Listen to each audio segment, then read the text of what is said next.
Welcome to SankalpStudySuccess lectures. So in this particular session lo nenu meeku 12th NCERT start chestunnandi. 11th NCERT complete ayipoyindi. 12th NCERT economy nenu meeku చెప్తాను ఓకేనా. So ఇందులో మనకి macro ఎకనామిక్స్లో introduction of macro economics అనేది first chapter అనమాట. So around ఒక 6 chapters ఉన్నాయి మనకి. సో 6 లెక్చర్స్ చేస్తానండి, ఒక్కొక్క చాప్టర్కి ఒక్కొక్క లెక్చర్.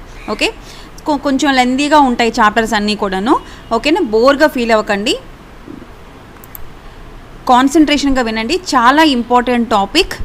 ఎగ్జామ్ పాయింట్ ఆఫ్ వ్యూలో this one is very important one అండి. Okay, if you have any doubts please mail to me divyamam2020@gmail.com and you can join our Telegram channel for video updates.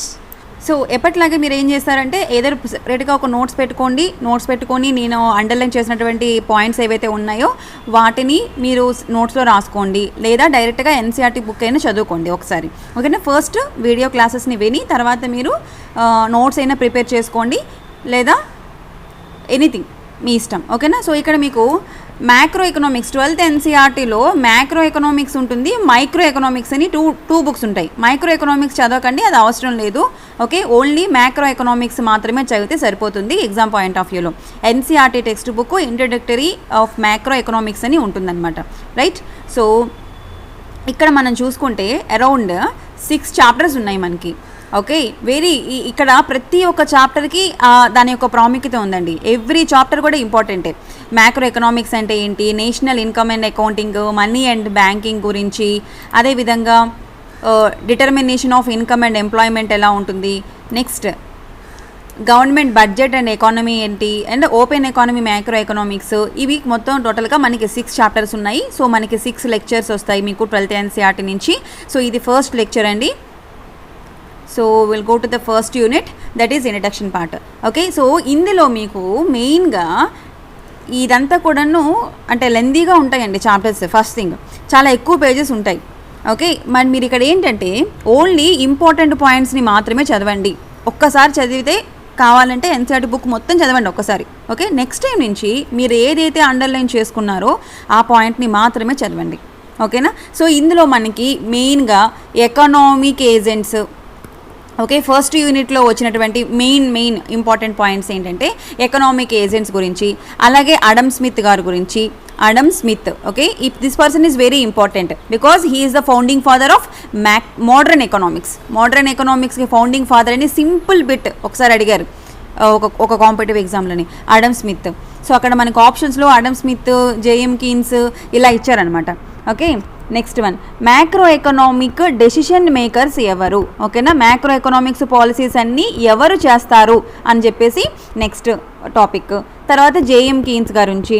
ఎందుకు JM Keynes గురించి అంటే తన యొక్క book ఒకటి రాశారు. So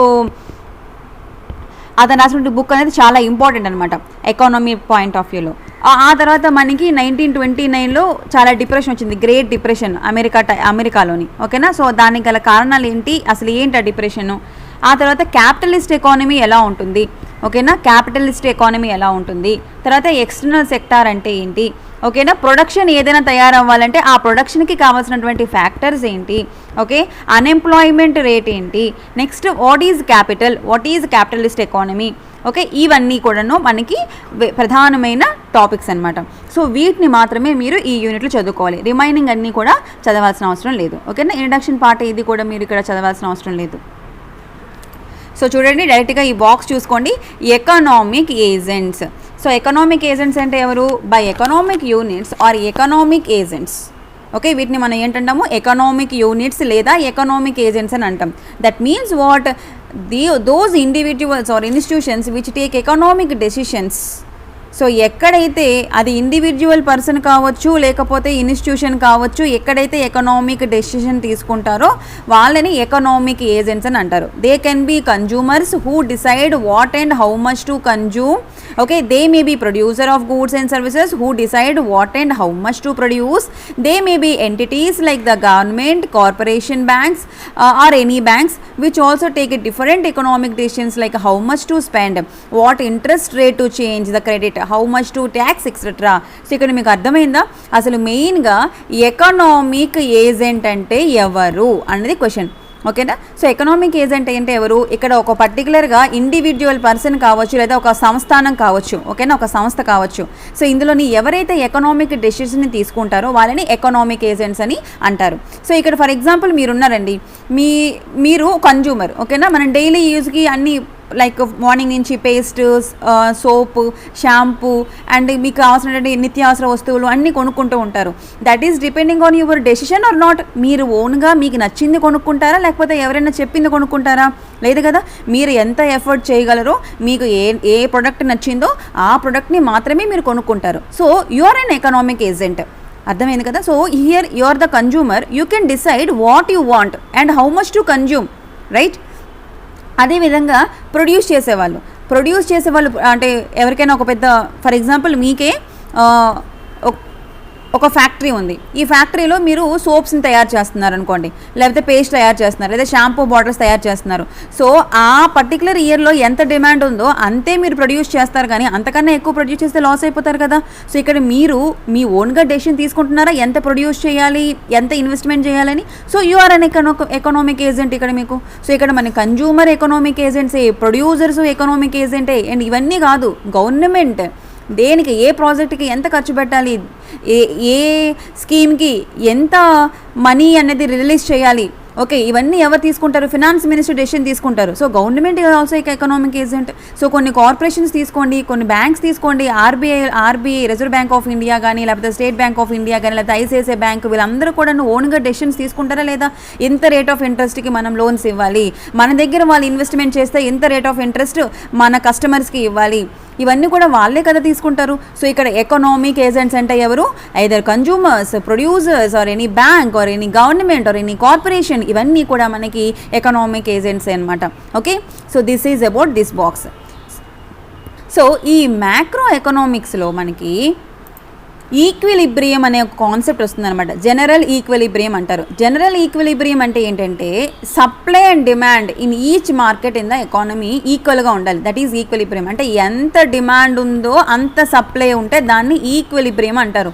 okay, ఇప్పుడు for example ఒక ప్రోడక్ట్ ఉందండి, ఓకే, ఈ ప్రోడక్ట్కి ఎంత డిమాండ్ ఉందో అంత సప్లై ఉంటే that is general equilibrium. Okay, ఈ కాన్సెప్ట్ అనేది very very important first యూనిట్లోని.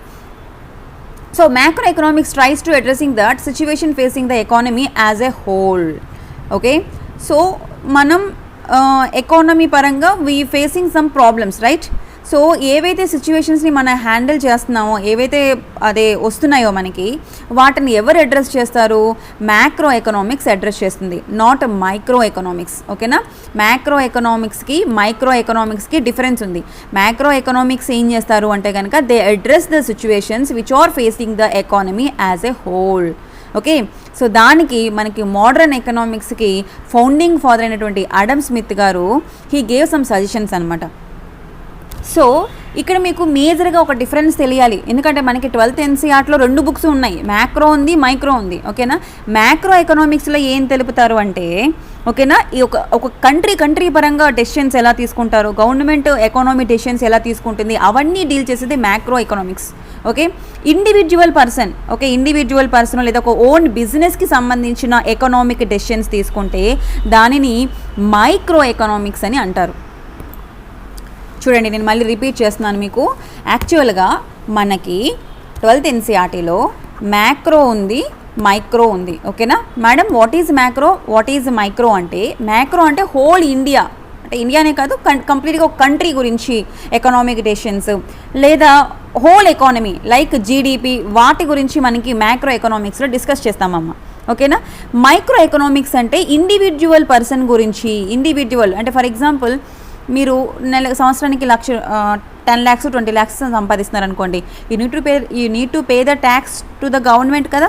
So దాని గురించి మీరు సెపరేట్గా మీ సిఏ దగ్గరికి వెళ్ళి అకౌంట్స్ చేసుకోవాలి, అవునా. సో అది మీకు సంబంధించినటువంటి మైక్రో ఎకనామిక్స్. ఓకే, అంటే individual market, individual labour market or supply of goods, individual consumer behaviour, ఇవన్నీ కూడా మనకి ఇండివిజువాలిటీ అంతా కూడా మైక్రోలో ఉంటుంది. ఓకే, హోల్ పరంగా జీడిపి, ఇన్ఫ్లేషన్ అంటే జనరల్ ప్రైస్ లెవెల్స్ ఎలా ఉన్నాయి, employment, unemployment rates and aggregate demand, okay, and what is the product capacity of the demand okay in the economy, అవన్నీ కూడా మనకి మ్యాక్రో ఎకనామిక్స్లో వస్తాయి. అందుకని మనకి ఎగ్జామ్ పాయింట్ ఆఫ్ వ్యూలో ఇండివిజువల్స్దే అవసరం లేదు, ఓకేనా, హోల్ కంట్రీ మొత్తంగా మనం చదువుకోవాలి. కాబట్టి మ్యాక్రో ఎకనామిక్స్ అనేది వెరీ ఇంపార్టెంట్ అనమాట. Okay, so hope you understand what is the difference between macroeconomics and micro economics. Okay, now Adam Smith garu ఏంటి మనకు సజెషన్స్ ఇచ్చారో చూద్దాం. ఓకేనా, so Adam Smith is the founding father of modern economics. Underline చేసుకోండి మీ text బుక్లోని, it is a very important bit. Okay, and he suggested that if the buyers and sellers in each market take their decisions following only their own self-interest, economists will not need to think of the wealth and welfare of the country as a whole separately. So ఇక్కడ ఏంటి అతను చెప్తున్నారు, ఇప్పుడు నార్మల్గా ఎవరైనా సరే మీ capacity బట్టి మీరు కొనుక్కుంటారు, అవునా, లేకపోతే ఎకానమీ సజెస్ట్ చేశారు కాబట్టి మీరు కొంటారా? ఎక్కడ అలా జరగదు కదా. మీ దగ్గర ఫర్ ఎగ్జాంపుల్ 100 రూపీస్ ఉంటే 100 రూపీస్ ఖర్చు పెడతారు, మీ దగ్గర 1000 రూపీస్ ఉంటే 1000 రూపీస్ ఖర్చు పెడతారు. సో మీ చేతిలో ఎంత ఉందో దాని మీద బేస్ చేసుకొని మీ ఖర్చులు ఉంటాయి. ఒక ఎకనామిక్స్ సజెస్ట్ చేశారు కాబట్టి ఇది తీసుకోండి అని చెప్పేసి ఎవరు అలా ఆలోచించరు, right. So that is what he suggested. So he suggested that if the buyers and sellers in each market take their decisions following only their own self-interest, so వాళ్ళ సెల్ఫ్ ఇంట్రెస్ట్ బట్టే వాళ్ళ యొక్క డెసిషన్స్ అనేవి తీసుకుంటారు. అది buyer కావచ్చు, seller కావచ్చు. Buyer seller ఇద్దరు కూడాను వాళ్ళ సెల్ఫ్ ఇంట్రెస్ట్ బట్టి డెసిషన్స్ తీసుకోవడం జరుగుతుంది. ఓకే, సో ఇక్కడ ఎకనామిస్ట్ ఎవరైతే ఉన్నారో ఆర్థికవేత్త, తను థింక్ చేయాల్సిన అవసరం లేదు, need not to think of the wealth and the welfare of the country as a whole separately. So సెపరేట్గా బయ్యర్స్ గురించి, సెపరేట్గా సెల్లర్స్ గురించి తను ఆలోచించవలసిన అవసరం లేదు. ఓకే, హోల్ కంట్రీ గురించి తను ఆలోచించాలన్నమాట. Okay, and next one, so ఇక్కడ చూడండి మనకి ఈ పారాగ్రాఫ్లోని ఒక 3 పాయింట్స్ ఇంపార్టెంట్ పాయింట్స్ ఉన్నాయన్నమాట. ఎగ్జామ్ పాయింట్ ఆఫ్ వ్యూలో కాదు, నార్మల్గా మీరు జనరల్గా తెలుసుకోవాలి. సో అలాగా కాలక్రమేణా రూపాంతరం చెందుతూ వచ్చింది. ఏంటంటే కనుక economics founding that the first case ఏంటంటే కనుక the markets did not are could not existing before, అంతే కదా. స్టార్టింగ్ మార్కెట్ అనేది ఎగ్జిస్టింగ్ ఉందా, లేదు, బార్టర్ సిస్టమ్ ఉండేది. ఆ తర్వాత బార్టర్ సిస్టంలో వచ్చిన డిఫికల్టీస్ మీకు చెప్పాను. దాని తర్వాత మనకి మనీ అనేది వచ్చింది, ఇంట్రడ్యూస్ అయింది. ఆ తర్వాత మనకి మార్కెట్ ఇంట్రడ్యూస్ అయింది. So the market did not are could not exist. Second one, in some other cases the market existed but fail to produce the equilibrium of demand and supply. So ఇంకొక దగ్గర ఏంటంటే కనుక market, ఒక దగ్గర పూర్తిగా market existing లేదు. Okay, second case ఏంటంటే market existing ఉన్నప్పటికీ ఎంత డిమాండ్ ఉందో అంత సప్లై చేయలేకపోతున్నారు. They fail to produce equilibrium of demand and supply. And third case ఏంటంటే కనుక most important case, large number of situations of society. So సొసైటీలో మనకి కొన్ని సిచ్యువేషన్స్ ఉంటాయి, or the state or the people has whole had decide to pursue certain important social goals unselfishly in areas like employment, administration or defense or education or health, right? So these are all the very important thing, right. Administration గురించి కానీ, defence గురించి కానీ, education గురించి కానీ, health గురించి కానీ ఎవరు ఎక్కువ ఖర్చు పెట్టాలి, రైట్.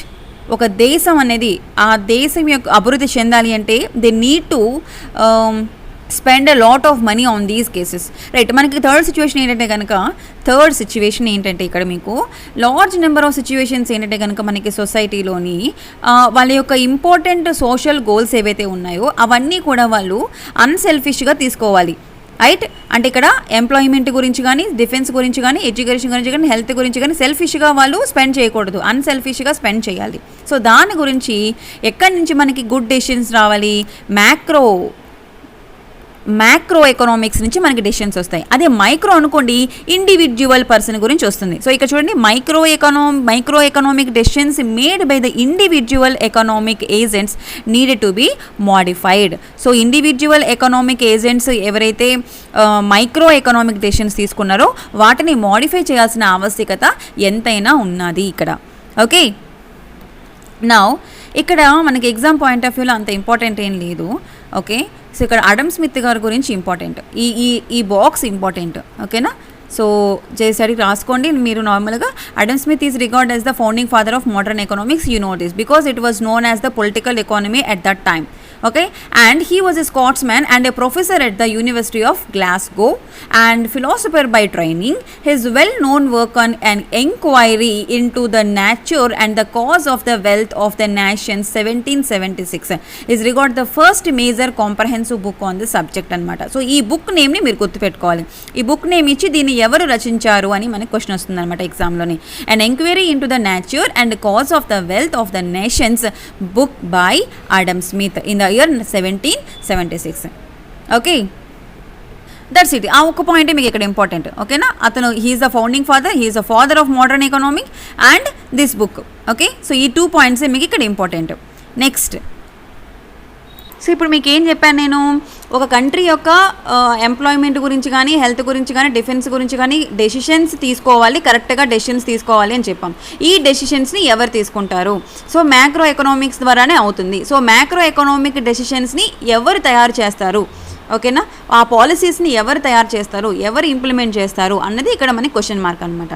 సో ఇక్కడ చూడండి, ఇన్ దిస్ పారాగ్రాఫ్ మీరు అబ్జర్వ్ చేసినట్లయితే it deals with deep roots in the microeconomics because it has to study the aggregate effects of the forces of demand and supply in the market. Not important. So ikkada chuskondi, in addition it has to deal with the policies and aimed at also modifying these forces if necessary to follow the choices and made by the society outside the market. So idantha avasaram ledandi. Like India lanti developing countries lo మనం మీకు major challenges అని 11th NCERTలో వచ్చాయి. Unemployment rate కానీ, poverty కానీ, ఇవన్నీ కూడాను, right? So developing country like India, such choices have to be made to remove or reduce the unemployment rate and to improve the administration and to improve the access, that means access to the health and education for all. And it has to be provided for good administration, to provide sufficient for the defense of the country and so on. ఇవన్నీ కూడా మన లాంటి దేశాలకి, like developing కంట్రీస్కి ఇవన్నీ ఎలా సాధ్యం అంటే అది మ్యాక్రో ఎకనామిక్ డెసిషన్స్ ద్వారా సాధ్యమవుతుంది. నౌ ద క్వశ్చన్ ఈజ్, వీటన్నిటి గురించి మ్యాక్రో ఎకనామిక్ డెసిషన్స్ ఎవరు తీసుకుంటారు? Who is the players for the macro economic decisions, right? That is here the policies for macro economics are pursued by the state itself or statutory bodies ఉంటాయి అనమాట. చట్టబద్ధమైనటువంటి bodies ఉంటాయి. అవి ఏంటవి? Reserve bank of India లేదా security exchange board of India, SEBI, right? RBI కానీ, SEBI కానీ, like similar institutions ఏమైనా ఉంటే వాళ్ళు మైక్రో ఎకనామిక్ డెసిషన్స్ మేకర్స్ అంటారు. మైక్రో ఎకనామిక్ పాలసీస్ని వీళ్ళు క్రియేట్ చేస్తారనమాట. సో వీళ్ళు ఎందుకంటే this is the central body for all the banks. Reserve bank of India is the central bank for all the banks, right? RBI guide lines ప్రకారమే అందరూ కూడాను బ్యాంక్ని నడిపించాలి, రైట్? సో ఆర్బీఐ ఏవైతే మ్యాక్రో ఎకనామిక్ పాలసీస్ని రిలీజ్ చేస్తుందో అదే అన్ని banks కూడాను follow అవ్వాలన్నమాట. సో ఇక్కడ మీరు ఏది పాయింట్ వెరీ ఇంపార్టెంట్, ఇక్కడ మ్యాక్రో ఎకనామిక్ పాలసీస్ని ఎవరు పర్ష్యూ చేస్తారు? These are pursued by the state and the statutory bodies called reserve bank of India and securities and exchange board of India, okay, SEBI. This is the important point in this paragraph. That's it. And second one, so ఇక్కడ RBI కానీ, SEBI కానీ ఏదో ఒక individual person గురించో ఎవరి గురించో దృష్టిలో పెట్టుకొని పాలసీస్ తయారు చేయరు. కంట్రీ హోల్ కంట్రీ అందరు పర్సన్స్ని, అందరు ప్రజల్ని దృష్టిలో పెట్టుకొని వాళ్ళు పాలసీస్ని తయారు చేస్తారు, right? And they are not thinking about the private profit or any right? They are thinking about the welfare of the country, okay? So ఇక్కడ మనకి మ్యాక్రో ఎకనామిక్ ఏజెంట్స్ ఎవరైతే ఉన్నారో those are different from individual decision makers. ఎందుకు అంటే కనుక individual person ఉన్నారనుకోండి, ఇప్పుడు for example మీరు ఇండివిజువల్ పర్సన్ ఉన్నారు, మీరు ఏంటి మీ యొక్క డెసిషన్స్ అన్నీ రిలేటెడ్ టు మైక్రో ఎకనామిక్స్. ఎందుకు? అది మీ ఇండివిజువల్ ప్రాఫిట్ గురించి కానీ, ఓకేనా, మీ యొక్క వెల్ఫేర్ గురించి మీరు సెల్ఫిష్గా ఆలోచించుకుంటారు, రైట్? మీ డెవలప్మెంట్ గురించి మాత్రమే ఆలోచించుకొని మీ డెసిషన్స్ అన్నీ ఉంటాయి. బట్ ఇక్కడ ఆర్బీఐ ప్రొవైడ్ చేసిన గైడ్లైన్స్ కానీ, సెబీ ప్రొవైడ్ చేసిన గైడ్లైన్స్ కానీ ఒక కంట్రీ హోల్గా, ఓకేనా, ఆ దేశం యొక్క ప్రజలని బాగోగుల్ని దృష్టిలో పెట్టుకొని మనకి వాళ్ళ యొక్క పాలసీస్ అనేవి ఉంటాయి అన్నమాట, రైట్? కాబట్టి ఇక్కడ మీరు ఏంటంటే కనుక మ్యాక్రో ఎకనామిక్ ఏజెంట్స్ ఎవరైతే ఉంటారో those are basically different from individual decision makers, okay? Why? Because అంటే they are thinking about the welfare of the country, okay? And next, how emergence of macro economics అనేది emergence ఎలా అయింది అంటే కనుక, so మీకు చెప్పాను, ఎకనామిక్స్లో మ్యాక్రో ఎకనామిక్స్ అనేది ఒక separate branch, right. So British economist ఉన్నారు, ఎవరు? John Maynard Keynes, JM Keynes అంటారు. So simple, okay, JM Keynes. He published one book. ఏంటి ఆ బుక్ పేరు? Very very important that book one.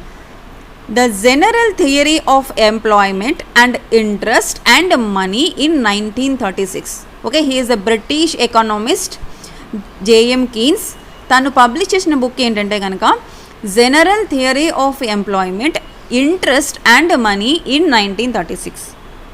Okay, so he was born in 1833 I think. JM Keynes was born in, ఇక్కడ ఉంది చూడండి ఈ బాక్స్లోని. So British economist was born in 1883.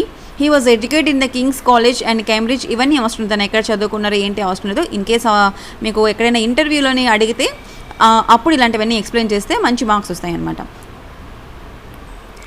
So ఆ బుక్ని తను రిలీజ్ చేశారు, పబ్లిష్ చేశారు. The dominant thinking in the economics before Keynes was to tell the labourers who are ready to work and will find the employment and all the factors will working at there full capacity. So JM కీన్స్కి ముందు ఎలా ఉండేదంటే కనుక maximum అందరి thinking ఎలా ఉండేదంటే కనుక all the labourers they are ready for work. ఓకేనా, వాళ్ళు వర్క్ చేయడానికి రెడీగా ఉన్నారు. జస్ట్ వాళ్ళ యొక్క ఎంప్లాయ్మెంట్ని వాళ్ళు తెలుసుకొని, ఓకేనా, ఆ పర్టికులర్ ఫ్యాక్టరీలో వాళ్ళ ఎంత అయినా సరే వాళ్ళ కెపాసిటీ బట్టి వాళ్ళు వర్క్ చేయడానికి రెడీగా ఉండేవాళ్ళు అనమాట. ఓకే, సో ఆ తర్వాత 1929 టైంలోని గ్రేట్ డిప్రెషన్ వచ్చింది మనకి. However the great depression of 1929 and the subsequent years saw the output and employment levels in the countries of Europe and north America. చూడండి ఇక్కడ కంట్రీస్ ఇక్కడ important. Europe and north America fall by huge amounts, చాలా పడిపోయింది అనమాట. వాళ్ళ యొక్క market rate మొత్తం పడిపోయింది. గ్రేట్ డిప్రెషన్లోకి వెళ్ళిపోయారు 1929లోని. ఓకేనా, అది అప్పుడేనండి. ఆ తర్వాత మళ్ళీ వాళ్ళు చేసినటువంటి ఎకనామిక్ పాలసీస్ ఏవైతే ఉన్నాయో అవి తీసుకొచ్చిన తర్వాత మళ్ళీ ఇప్పుడు తిరిగి చూడకుండా తిరుగులేని ఎకానమీస్గా తయారయ్యాయి అనమాట. ఓకేనా, ఆల్ ఓవర్ ద వరల్డ్లోని అమెరికా లాంటి కంట్రీస్, రైట్. సో 1929లో వాళ్ళకి గ్రేట్ డిప్రెషన్ వచ్చింది. ఓకే, సో ఎలాంటి అవుట్పుట్ లేదు, ఎంప్లాయ్మెంట్ లెవెల్స్ పడిపోయాయి. ఓకేనా, హ్యూజ్ అమౌంట్ ఫాల్ అయిపోయింది. సో దీని కారణంగా ఈ దేశం మీద డిపెండ్ అయిన కొన్ని కంట్రీస్ కూడాను ప్రాబ్లం ఫేస్ చేశాయి. ఓకే, సో ఇక్కడ ఏమైంది, ఏదైతే demand for the goods in the market was low, many factories were lying idle because ఆ గూడ్స్కి డిమాండ్ లేదు. సో డిమాండ్ లేనప్పుడు వాళ్ళు మనం ప్రొడ్యూస్ చేసిన వేస్ట్, అవి మార్కెట్లో చెల్లిపోవు, రైట్.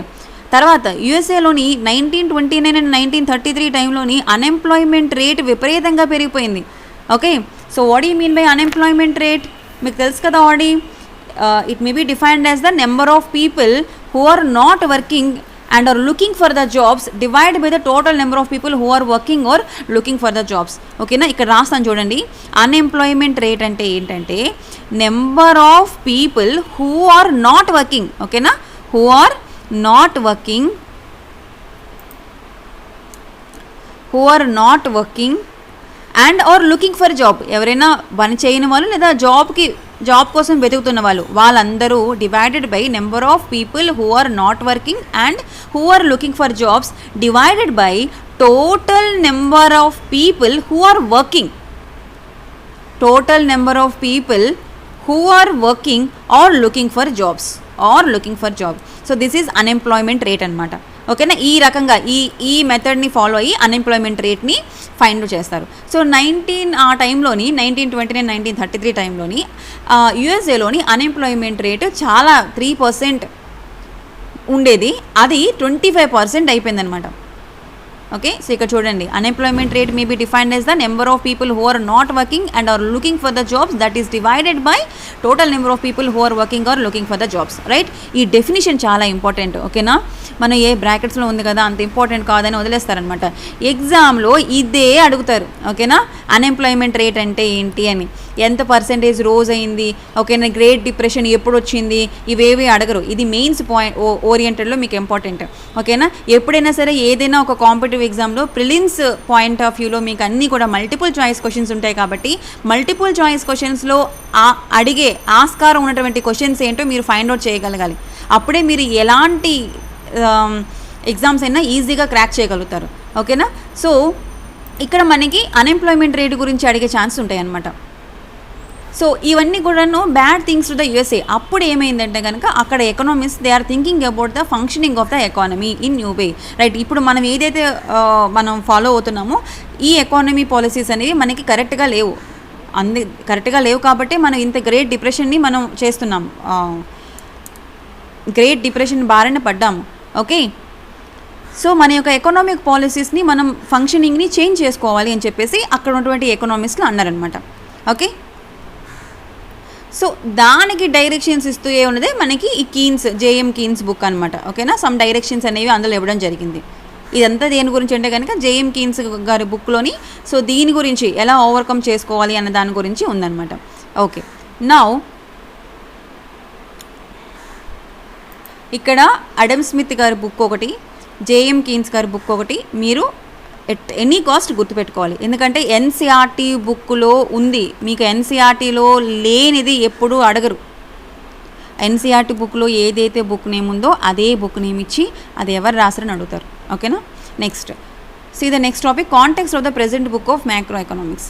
సో ఇది మన మ్యాక్రో ఎకనామిక్స్ టెక్స్ట్ బుక్ కదా. సో దీనిలో what is the main context అంటే క్యాపిటలిస్ట్ కంట్రీ గురించి మనం చదువుకుంటాం అనమాట.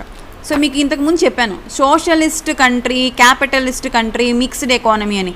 సోషలిస్ట్ కంట్రీలో ఏంటి, మొత్తం అన్నీ గవర్నమెంట్ చేతిలోనే ఉంటాయి, రైట్. అంటే ఫర్ ఎగ్జాంపుల్ గూడ్స్ తయారు దగ్గర నుంచి వెల్ఫేర్ ఫెసిలిటీస్ అన్నీ కూడా ఎవరి చేతిలో ఉంటే గవర్నమెంటే చేస్తుంది అనమాట. క్యాపిటలిస్ట్ కంట్రీలో ఎలా ఉంటుంది, ఆ production activities that are mainly carried out by the capitalist enterprises, that means what, private members చేతిలో ఉంటుంది. ఓకేనా, క్యాపిటలిస్ట్ కంట్రీ. సో ఇప్పుడు మనకి ప్రెజెంట్ ఉన్నటువంటి అమెరికా ఇవన్నీ కూడాను capitalist countries, not socialist one. ఓకేనా, సోషలిస్ట్కి బెస్ట్ ఎగ్జాంపుల్ రష్యా, మిక్స్డ్ ఎకానమీకి best example India. Okay, capitalist కంట్రీకి best example America. Okay, so capitalist కంట్రీలో మొత్తం అన్నీ కూడాను, మేడం మనది ఇండియా కదా, మీరు క్యాపిటలిస్ట్ కంట్రీ గురించి ఎందుకు మాట్లాడుతున్నారు అంటే మనకి ఫస్ట్ ఎన్సీఆర్టీలో ఫస్ట్ యూనిట్ మనకి క్యాపిటలిస్ట్ కంట్రీ గురించి ఎక్స్ప్లెయిన్ చేశారు. ఓకేనా, సో అందు గురించి మనం ఇది ఇంపార్టెంట్ చదువుకోవాలి. Okay, so capitalist country productions activities are mainly carried out by capitalist enterprises. A typical capitalist enterprise has one or several entrepreneurs, that means people who exercise control over major decisions and bear a large part of the risk associated with the firms and enterprises. అంటే for example just example చెప్తున్నాను చూడండి, Reliance industries ఉంది. ఓకేనా, మన ఇండియాలోనే the biggest industries అనేది Reliance industries. So వీళ్ళు అన్నింట్లోనే ఉన్నారు. ఓకేనా, ఏదో ఒక పర్టికులర్ రిలయన్స్ ట్రెండ్స్ అని ఒక షాప్ అని కానీ గార్మెంట్ షాపు లేదా సంథింగ్ లైక్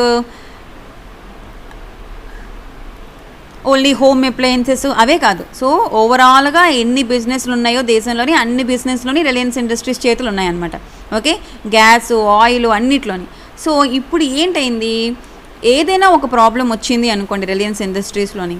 ఓకేనా, ఎవరు దాని యొక్క పూర్తి బాధ్యత వహిస్తారు, రిలయన్స్ ఇండస్ట్రీ యొక్క అధినేత ఎవరైతే ఉంటారో తనే దాని యొక్క బాధ్యత వహిస్తారు. అవునా, సో అదే ఇక్కడ థింగ్ అనమాట.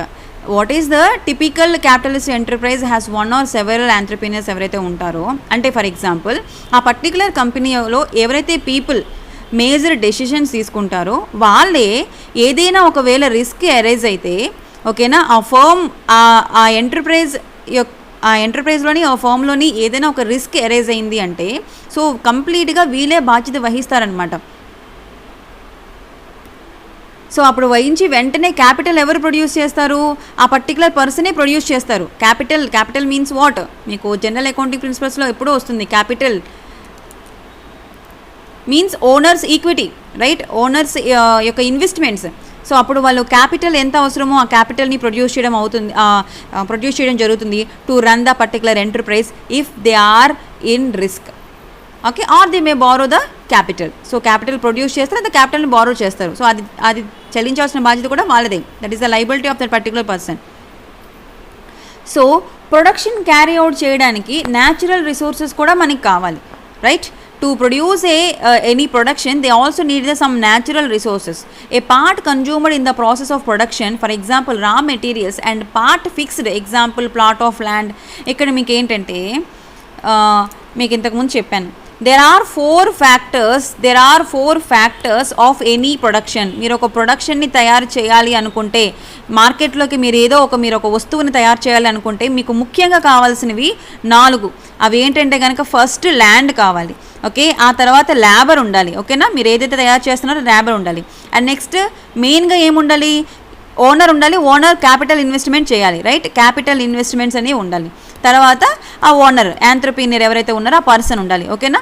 సో ల్యాండ్ అంటే ఇక్కడ నా ఉద్దేశం ఏంటంటే మీరు తయారు చేయడానికి మీకు ఒక ఇండస్ట్రీ ఉండాలి కదా, రైట్. సో మీకు ఒక బిల్డింగో ఇండస్ట్రీ ఏదో ఉండాలి. సో ఫస్ట్ ఫోర్మోస్ట్ థింగ్ ఏంటంటే కనుక there are the main 4 factors of any production, that is land, labour and capital and entrepreneur, ఓకేనా. సో ఈ 4 ఫ్యాక్టర్స్ కూడా ముఖ్యంగా మీకు ఖచ్చితంగా కావాల్సినటువంటివి. అదే ఈ పారాగ్రాఫ్లో ఉందన్నమాట, okay. The shell we refer to the labour. So here human being is nothing but labour, okay. So ఇక్కడ మీకు న్యాచురల్ రిసోర్స్ కావాలి, natural resource nothing but what, land, okay. After producing output with the help of these 3 factors of production, namely that is what, capital, land and labor, the entrepreneur sells the product into the market. ante kada, meer land ni, labor ni, capital ni use cheskoni, okay, land ni, what is that, capital, land, labor, ఈ 3 ఫ్యాక్టర్స్ని use చేసుకొని మీరు ఒక ప్రోడక్ట్ని తయారు చేస్తారు. తయారు చేసేగానే సరిపోతుందా, దాన్ని అమ్మితేనే కదా మీకు రెవెన్యూ జనరేట్ అనేది, మీకు ప్రాఫిట్ లాస్ ఏదో ఒకటి వస్తుంది. సో మీరు అది అమ్మాలి అంటే మీకు ఏం కావాలి, you need a market, right.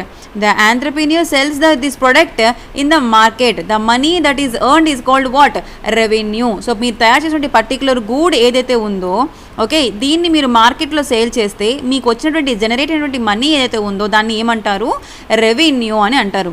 The money that is earned is called what, revenue, okay. So part of the revenue is paid out as a rent, అంతే కదా. మీకు ఫర్ ఎగ్జాంపుల్ మీరు గూడ్ని అమ్మితే మీకు 1,00,000 రూపాయలు వచ్చిందనుకోండి, ఆ 1,00,000 రూపాయలు అలా ఉంచుకుంటారా, లేదు, మీ ఖర్చులు ఉంటాయి కదా, ఏంటవి, కరెంటు బిల్ ఉండడము, ఫోన్ బిల్ ఉండడము, రెంట్ పే చేయడము, శాలరీస్ పే చేయడము, ఓకే, లేదా ల్యాండ్ లీజ్కి తీసుకున్న వాడికి మనీ ఇవ్వడము, ఇవన్నీ కూడా ఉంటాయి కదా. So part of the revenue you have to pay some amount as a rent for the services రెండెడ్ by the land, okay, or part of it is paid to the capital as a interest and part of it goes to the labor wages, ante kada. So ee revenue lo మీకు మొత్తం మీ ఖర్చులన్నీ తీసేయగా ఇంకా మీకు ఏదైతే మిగిలిందో అది మీ యొక్క profit అనమాట. అంటే మీకు ఈ వస్తువు తయారు చేయడానికి మీకు ఎంత అయ్యింది, ఫర్ ఎగ్జాంపుల్ ల్యాండ్కి ఒక 1,000 రూపాయలు, లేబర్కి ఒక 1,000 రూపాయలు, అంటే మీ క్యాపిటల్ ఇన్వెస్ట్మెంట్ మీరు ఆల్రెడీ ముందుగుండా చేశారు 50,000 ఎంతోని, అవన్నీ తీసేపోగా మీకు ఏదైతే అమౌంట్ ఉందో దానిని ఏమంటారు, ప్రాఫిట్ అని అంటారు, ఓకేనా. సో మీకు మీరు తయారు చేసినటువంటి గూడ్స్ని మార్కెట్లోకి ఇంట్రడ్యూస్ చేసిన తర్వాత మీకు కొంత అమౌంట్ వస్తుంది. ఆ అమౌంట్లో మీ యొక్క జమా ఖర్చులన్నీ కూడా తీసేయగా రిమైనింగ్ మీ దగ్గర ఏదైతే మిగులుతుందో దాన్ని ఏమంటారు, ప్రాఫిట్ అని అంటారు. So profits are often used by the producers in the next period to buy the new machinery. So ఈ ప్రాఫిట్ని మీరు ఏం చేస్తారు, అందులో మీ సొంత ఖర్చుల కోసం కొంత యూజ్ చేస్తారు, రిమైనింగ్ అమౌంట్ని ఇంకా ప్రొడక్షన్ పెంచుకోవాలి అనుకుంటే, మీకు ఇంకా కొత్తగా మిషనరీ కావాలి అంటే ఇంకొంచెం క్యాపిటల్ని ఇంట్రడ్యూస్ చేస్తారనమాట. ఇది ఎక్కడైనా జరిగేది. So the production can be expanded అవుతుంది, ఓకేనా. మీరు న్యూ మిషనరీని తీసుకొచ్చినా లేకపోతే కొత్త బిల్డింగ్ తీసుకొని మరికొంతమందిని ఎంప్లాయ్మెంట్ చేసుకొని మళ్ళీ ఇంకా ఎక్కువ, అంటే ఫర్ ఎగ్జాంపుల్ మార్కెట్లో డిమాండ్ అంతగా ఉందనుకోండి, ఓకేనా. సో మీరు ఇంకో కంపెనీ కూడా ఓపెన్ చేసుకోవచ్చు, రైట్. సో దీన్ని ఏమంటారు ఇక్కడ, these expenses which are raise productivity capacity are examples of investment expenditure, ఓకేనా. సో మీ యొక్క ప్రొడక్టివిటీ కెపాసిటీని పెంచుకోవడం కోసం మీరు చేసినటువంటి ఇన్వెస్ట్మెంట్ ఏదైతే ఉందో దాన్ని ఏమంటారు, ఇన్వెస్ట్మెంట్ ఎక్స్పెండిచర్ అని అంటారు. This point is very important అమ్మా. ఇక్కడ మీకు వచ్చినటువంటి పదాలు ఏంటేంటి, land, labour, capital, entrepreneur and revenue తర్వాత ప్రాఫిట్. ప్రతి ఒక్క టర్మ్ ఇదంతా కూడా టెర్మినాలజీ అంతా కూడా చాలా ఇంపార్టెంట్. తర్వాత మళ్ళీ మీకు రెవెన్యూ అంటే ఏంటి, ప్రాఫిట్ అంటే ఏంటి అవన్నీ చెప్పరు, ఏ లెసన్లోని రాదనమాట, ఓకేనా. డైరెక్ట్గా రెవెన్యూ అని ఇచ్చేస్తారనమాట. సో తర్వాత మీ ప్రొడక్షన్ని ఎక్స్పాండ్ చేసుకుంటున్నారు, ఎక్స్పాండ్ చేయడం కోసం మీకు ఇన్వెస్ట్మెంట్ చేశారు, మీకు వచ్చినటువంటి ప్రాఫిట్లోంచి మీరు ఇన్వెస్ట్మెంట్ చేశారు. సో దాన్ని ఏమంటారు, ఇన్వెస్ట్మెంట్ ఎక్స్పెండిచర్ అని అంటారు. సో ఇది ఇంకొక new term, investment expenditure, IE, okay.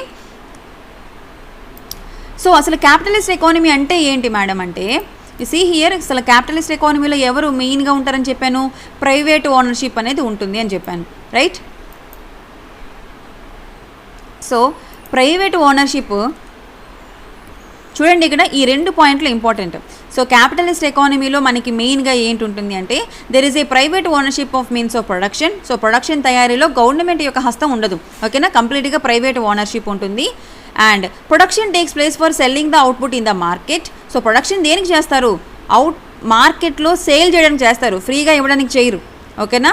ఫ్రీగా ఇవ్వడం కోసం ఎవరు చేయరు, అందులోకి ప్రైవేట్ ఓనర్షిప్ వాళ్ళు అస్సలు చేయరు, ఓకే. ఎందుకు, వాళ్ళు ప్రాఫిట్స్ ఆశించి వాళ్ళ యొక్క ప్రొడక్ట్ని తయారు చేస్తారు. గవర్నమెంట్ మాత్రమే, ఆ దేశం యొక్క గవర్నమెంట్ మాత్రమే తన యొక్క ప్రజలకి అన్నీ ఫ్రీగా ప్రొడ్యూస్ చేస్తుంది. ఏ క్యాపిటలిస్ట్ ఎకానమీ కూడా ఫ్రీగా ప్రొవైడ్ చేయాలని అనుకోరు, ఓకేనా. ద ఫస్ట్ పాయింట్ ఏంటంటే ప్రైవేట్ ఓనర్షిప్ ఉంటుంది. సెకండ్ పాయింట్ వాళ్ళు చేసిన production they selling the output in the market and there is a sale and purchase of labour services at price which is called the veg rate. ఇది చాలా important ఈ point. Veg rate అంటే ఏంటి, మీకు wage rate, base pay and salaries general accounting ప్రిన్సిపల్స్లోని ఇంపార్టెంటే, అలాగే ఇక్కడ ఎకానమీ పాయింట్ ఆఫ్లో కూడా ఇంపార్టెంటే, ఓకేనా. సో మీరు లేబర్ సేల్, లేబర్ పర్చేస్ అంటే మీరు కొంత వేతనానికి పే చేసేయడానికి లేబర్ని రిక్రూట్ చేసుకుంటారు కదా. సో మీరు ఏ ప్రైస్ రేట్లో లేబర్కి ప్రొడ్యూస్ చేస్తున్నారో, అమౌంట్ ఇస్తున్నారో దాన్ని ఏమంటారు, వేజ్ రేట్ అంటారు.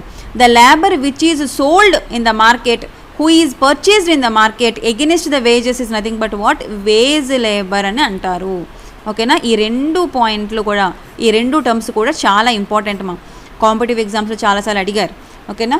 Veg rate and veg labour అంటే ఏంటి అన్నది, ఓకేనా. So there is a sale and purchase of the labor service at price which is called wage rate, okay. Wage రేట్కి ఎవరు సోల్డ్ చేస్తారో, ఎవరు purchase against the wage raters is nothing but what, wage labour, okay. That is what wage labour. So ఇప్పుడు మనకి present capitalist economies ఎక్కడెక్కడ ఉన్నాయి, North America, Europe and Asia will qualify as a capitalist countries, okay. In many underdeveloped countries production, agriculture especially, ఓకేనా. ఇంకా under developed countries ఏవైతే ఉన్నాయో అక్కడ ఇంకా అగ్రికల్చర్ మాత్రమే ఉంది, ఓకేనా. Okay. And next terminology important అంటే ఫర్మ్స్. సో మీకు ప్రొడక్షన్ ఒక దగ్గర తయారవుతుంది కదా, ఆ ప్రొడక్షన్ తయారు చేసినటువంటి పర్టికులర్ ప్లేస్ని ఏమంటారు, ద ప్రొడక్షన్ యూనిట్ని ఏమంటారు, ఫర్మ్ అని అంటారు, ఓకేనా. ఎక్కడైతే మనకి ప్రొడక్షన్ తయారవుతుందో the production units will be called as what, firms, okay. తర్వాత ఓకే, వెరీ గుడ్, మీరు ఒక కంపెనీ పెట్టారు, మీరు ఒక ఇండస్ట్రీ పెట్టారు. సో దాని నుంచి ఏంటంటే గూడ్స్ని ప్రొడ్యూస్ చేస్తున్నారు, okay. So depend on demand బట్టి మీరు గూడ్స్ని ప్రొడ్యూస్ చేస్తున్నారు. సో మీ ఇష్టం వచ్చిన రేటు పెట్టి, ఫర్ ఎగ్జాంపుల్ ఒక బిస్కెట్ ప్యాకెట్ని 1000 రూపాయలకి అమ్మగలుగుతారా? Is there any rule for ఏంటి ఒక పర్టికులర్ రేట్ ఫిక్స్ చేయడం కోసం ఇక్కడ ఇండస్ట్రీస్కి ఉంటుందా? ఎస్, ఎగ్జాక్ట్గా.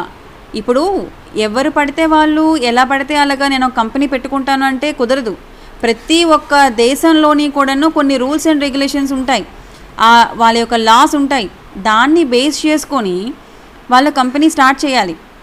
సో గవర్నమెంట్ పాస్ చేసినటువంటి రూల్స్ని సాటిస్ఫై అయితేనే మనకి గవర్నమెంట్ నుంచి అప్రూవల్ వస్తుంది. అప్రూవల్ వచ్చిన తర్వాతనే మీరు ప్రొడక్షన్ స్టార్ట్ చేయాలి. ప్రొడక్షన్ స్టార్ట్ చేసిన తర్వాత గవర్నమెంట్ ఒక రేటు అంటే ఎంఆర్పి రేట్ ఫిక్స్ చేస్తారు, రైట్. ఎంఆర్పి రేట్ కంటే ఎక్కువ పెట్టి మనం ఏ వస్తువులను కొనకూడదు. ఆ ఎంఆర్పి రేటు గవర్నమెంట్ రిలీజ్ చేస్తుంది. అంటే గవర్నమెంట్ రిలీజ్ చేయడం అంటే అలాగని ఆ పర్టికులర్ కంపెనీ ఏదైతే ఉందో ఆ కంపెనీ చెప్తుందనమాట గవర్నమెంట్కి, నాకు రా మెటీరియల్స్, వేజెస్, లేబర్ వేజెస్ ఇవన్నీ చూసుకుంటే నాకు ప్రొడక్ట్కి ఎంత కాస్ట్ అవుతుంది, సో నా ప్రాఫిట్ ఎంత కలుపుకొని మీకు ఇచ్చిన ట్యాక్స్లు ఎంత కలుపుకొని మొత్తానికి ఇంతవరకు అయితే నేను ఇవ్వగలుగుతాను. ఫర్ ఎగ్జాంపుల్ 50 రూపీస్కి అయితే నేను ఇవ్వగలుగుతాను అని చెప్తే అది ఫిక్సేషన్ ఆఫ్ ప్రైస్ అనమాట, ఓకేనా. సో గవర్నమెంట్ దానికి అగ్రీ చేస్తారనమాట. సో ఇదంతా కూడా మనకి ఎక్కడ జరుగుతుంది, okay, state in the sense ఇక్కడ కంట్రీలో they are some framing the laws and enforcing them and delivering the justice, right. The state in many instances undertake the production apart from the imposing the taxes and spending money on building public infrastructure, running the schools, colleges, providing health services, etc. అర్థమైంది కదా మీకు? ఇక్కడ firm పెట్టిగానే సరిపోదు, ఖచ్చితంగా government pass చేసిన రూల్స్ని మనం follow అవ్వాలి. ఏవైతే లాస్ ఉంటాయో ఎగ్జిస్టింగ్ లాస్ని ఖచ్చితంగా ఫాలో అవ్వాలి, Okay, so we want to describe the economy of the country. For our convenience we shall use the term what? ఇక్కడ స్టేట్ని ఏమంటున్నారు? గవర్నమెంట్ అని అంటున్నారు. ఓకేనా? పర్టికులర్ ఆ కంట్రీ మొత్తాన్ని ఏదైతే స్టేట్ అని దాన్ని ఏమంటున్నారు? గవర్నమెంట్ అని అంటున్నారు. So who framing the laws, who enforcing them, who deliver the justice, that is government. So this is the next term in this chapter. Okay, so ఫర్మ్స్ని గవర్నమెంట్ని పక్కన పెడితే there is another major sector in economy which is called household sector. Okay, ఫర్మ్ని గవర్నమెంట్ని మీరు పక్కన పెట్టండి. ఈ రెండు టర్మ్స్ అయిపోయాయి. ఎక్కడైతే మనకి ప్రొడక్ట్ అనేది ప్రొడ్యూస్ అవుతుందో దాన్ని ఫర్మ్ అని అంటారు. ఓకే, సో వాళ్ళు ఎంత ప్రొవైడ్ చేయాలి, ఎంత రేటుకి వాళ్ళ మార్కెట్లో అమ్మాలి, ఇవన్నీ కూడా లాస్ని ఫ్రేమ్ చేసే ఒక పర్టికులర్ బాడీని, స్టాట్యుటరీ బాడీని ఏమంటారు? గవర్నమెంట్ అని అంటారు. ఓకే, సో ఫర్మ్స్ గవర్నమెంట్ని మీరు పక్కన పెడితే ఇంకొక మేజర్ సెక్టార్ కూడా మనకి ఎకానమీలో ఉంది. అది ఏంటి అంటే కనుక household sector. Okay, household sector అంటే ఏంటంటే single individual who takes decisions relating to her own consumption. Okay, household సెక్టార్లో ఎలా ఉంటుంది మనకి? ఫర్ ఎగ్జాంపుల్ మనందరికీ హౌసెస్ ఉంటాయి, right? We are all household sector only, right? మన ఇంట్లో ఎంత కందిపప్పు యూజ్ చేస్తాం, ఎంత మినపప్పు యూజ్ చేస్తాం, ఎంత ఆయిల్ యూజ్ చేస్తాం, ఎంత పెట్రోల్ కావాలి, ఎంత కరెంట్ కావాలి, ఎంత యూజ్ చేయాలన్నది మీరే నిర్ణయిస్తారు, అవునా? So by household we mean a single individual who takes a decisions relating to her own consumption or group of individuals, that means a family members మాత్రమే డిటర్మిన్ చేసుకుంటారు ఎంత కన్జ్యూమ్షన్ చేయాలని. ఓకే, ఇక్కడ హౌస్ హోల్డ్లో ఉండే వాళ్ళు కూడా ట్యాక్సెస్ పే చేస్తారు, right? ఇవి రెండే కన్జ్యూమ్షన్ చేయడానికి ట్యాక్స్ ఎలా పే చేస్తారు? ఇండైరెక్ట్గా. ఇక్కడ చూడండి, మీకు ద బిగ్గెస్ట్ ట్యాక్స్ పేయర్స్ ఎవరు అంటే ఇండైరెక్ట్ ట్యాక్స్ పేయర్స్. ఎవరు అది? మనందరం కూడాను ట్యాక్స్ పే చేస్తాం. ఓన్లీ సంవత్సరానికి 10 lakhs 20 lakhs క్రోస్ సంపాదించిన వాళ్ళు మాత్రమే ట్యాక్స్కి డైరెక్ట్గా పే చేస్తారు. మీరు మార్నింగ్ లేచిన దగ్గర నుంచి రాత్రి పడుకున్న వరకు మీరు యూజ్ చేసే ప్రతి ఒక్క వస్తువు మీద మీరు ట్యాక్స్ పే చేస్తారండి.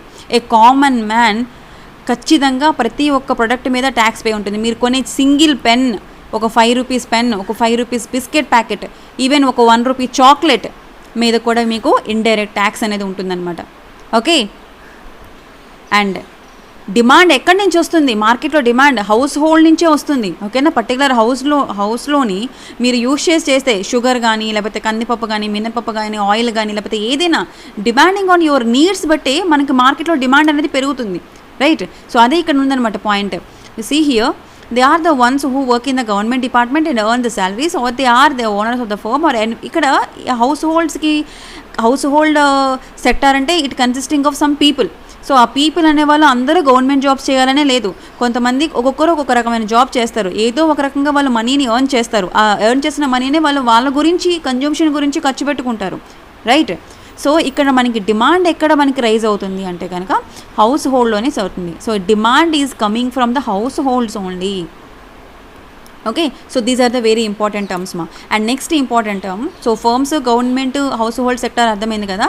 Next, so far we have described the major players in the domestic economy, but all the countries of the world are also engaged in external trade.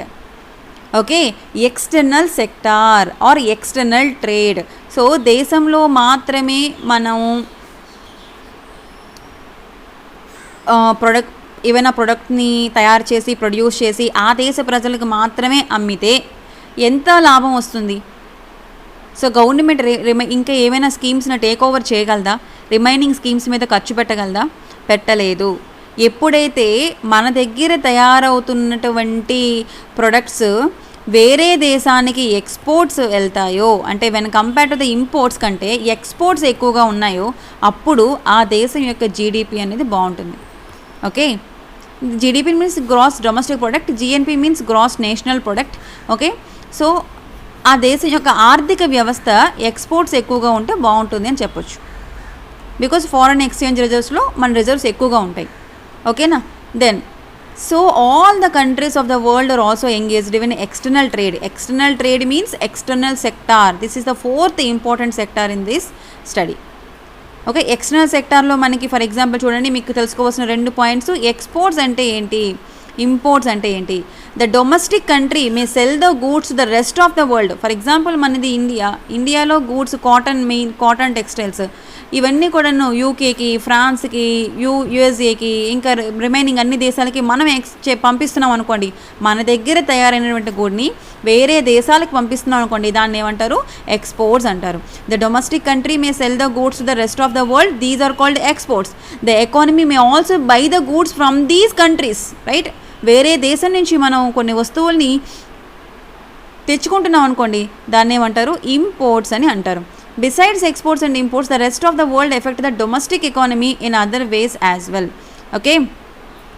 A third point, very, very important one. Capital from the foreign countries may flow into the domestic country, or the domestic country may be exporting the capital to the foreign countries. అంటే ఇప్పుడు for example ఇక్కడ capital అంటే ఏంటి? Investment. ఓకేనా? మన దేశంలోని మన domestic country అంటే మన దేశం. ఓకేనా? ఫారెన్ కంట్రీస్ అంటే మన దేశం కాకుండా రిమైనింగ్ అన్ని దేశాలు కూడా ఫారెన్ కంట్రీస్ అవుతాయి. ఇప్పుడు ఫర్ ఎగ్జాంపుల్ యూఎస్ఏ తీసుకున్నారనుకోండి, యూఎస్ఏకి డొమెస్టిక్ కంట్రీ. ఈ ఇండియా, యూకే, ఫ్రాన్స్ అన్నీ కూడా ఫారెన్ కంట్రీస్ అవుతాయి యూఎస్ఏకి. ఓకేనా? సో డొమెస్టిక్ కంట్రీకి వేరే దేశాల నుంచి క్యాపిటల్ వస్తుంది, ఇన్వెస్ట్మెంట్. అలాగే మనం కూడా వేరే దేశాల్లోని ఇన్వెస్ట్మెంట్ చేయొచ్చు, క్యాపిటల్ ఇన్వెస్ట్మెంట్. సో ఇదంతా కూడా దేని గురించి? ఎక్స్టర్నల్ సెక్టార్ అనేది కూడా మనకి ఇంకొకటి అవైలబిలిటీ ఉంది ఎకానమీలో అని చెప్తున్నారనమాట. Okay, so this is about this entire introduction of macro economics. So మనకి మ్యాక్రో ఎకనామిక్స్లో మెయిన్గా ఇంపార్టెంట్ పాయింట్ ఏంటి అంటే కనుక ఎకనామిక్ ఏజెంట్స్ ఎవరెవరు ఉంటారు, ఈ డెసిషన్స్ని ఎవరు తీసుకుంటారు.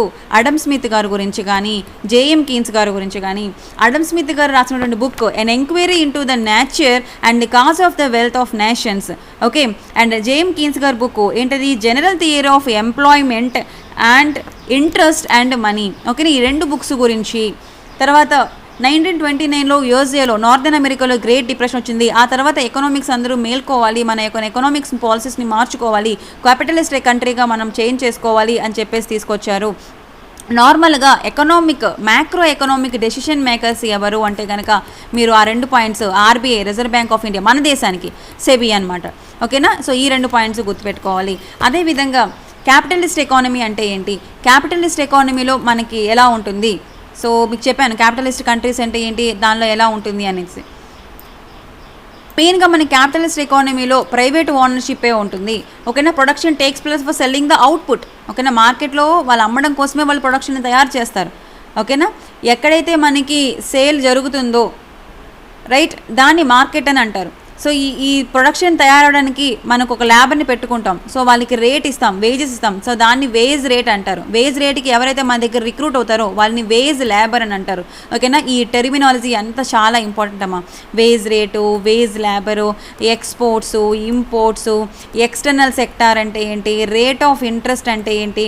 రేట్ ఆఫ్ ఇంట్రెస్ట్ అంటే ఏంటి? And interest rate is the amount of interest due per period. Okay, మీరు కొంత అమౌంట్ని బ్యాంకు దగ్గర నుంచి లోన్ తీసుకున్నారు. సో ఆ అమౌంట్కి మీరు ఎంత పే చేస్తున్నారో ఇంట్రెస్ట్, దాన్ని ఏమంటారు? రేట్ ఆఫ్ ఇంట్రెస్ట్ అని అంటారు. The total interest on the amount lent or borrowed depending on the principal sum. ఓకేనా? మీరు తీసుకున్నటువంటి ప్రిన్సిపల్ సమ్ మీద డిపెండ్ అయి ఉంటుంది. Next, what are the 4 factors in the production? That ఏం చెప్పాను? Land, labour, entrepreneur and capital. Okay, ఇవే కాకుండా మనకి unemployment rate is very important. What you mean by unemployment rate? The number of people who are working and are looking for the jobs divide by total number of people are working or looking for jobs. Okay, next investment expenditure అంటే ఏంటి అనేది కూడాను important. Investment expenditure అని చెప్పాను. Investment expenditure అంటే ఏంటి? మర్చిపోవద్దండి, ఇవన్నీ కూడా ఇంపార్టెంట్. మీరు ఒక ప్రొడక్షన్ మీరు చేస్తున్నారు, బట్ మీకు ప్రొడక్షన్ని ఇంకా పెంచుకోవాలనుకుంటున్నారు. ఇంకా పెంచుకోవాలనుకుంటే కొత్త న్యూ మిషనరీస్ని, కొత్త పర్సన్స్ని రిక్రూట్ చేసుకోవాలనుకుంటున్నారు. సో దాని గురించి మీకు వచ్చినటువంటి ప్రాఫిట్స్లో మీరు ఇన్వెస్ట్మెంట్ చేశారు, దాన్ని ఇన్వెస్ట్మెంట్ ఎక్స్పెండిచర్ అని అంటారు అనమాట. So this is about first unit, introduction of macro economics. Right friends, thank you so much. Do subscribe to our channel SankalpStudySuccess for more videos, for updates. మీకు నచ్చినట్లయితే please do subscribe and do comment. And next second చాప్టర్లో మీకు the very very important one, ఇక్కడంతా కూడా normal things, terms మాత్రం వచ్చాయి మనకి. Second యూనిట్లో మనకి నేషనల్ ఇన్కమ్ అకౌంటింగ్ గురించి వస్తుందన్నమాట. చాలా ఇంపార్టెంట్ చాప్టర్ అది. అంటే ఇక్కడ మనకి ఫైనల్ గూడ్స్ గురించి, క్యాపిటల్ గూడ్స్, కన్జ్యూమర్ డ్యూరబుల్స్ అంటే ఏంటి, ఇంటర్మీడియట్ గూడ్స్ అంటే ఏంటి, మెయిన్గా స్టాక్ అంటే ఏంటి, ఫ్లోస్ అంటే ఏంటి, చాలా చాలా ఇంపార్టెంట్ థింగ్స్ అనేవి ఉంటాయి. Right friends, will see those lecture in the next lecture. Fine, thank you so much.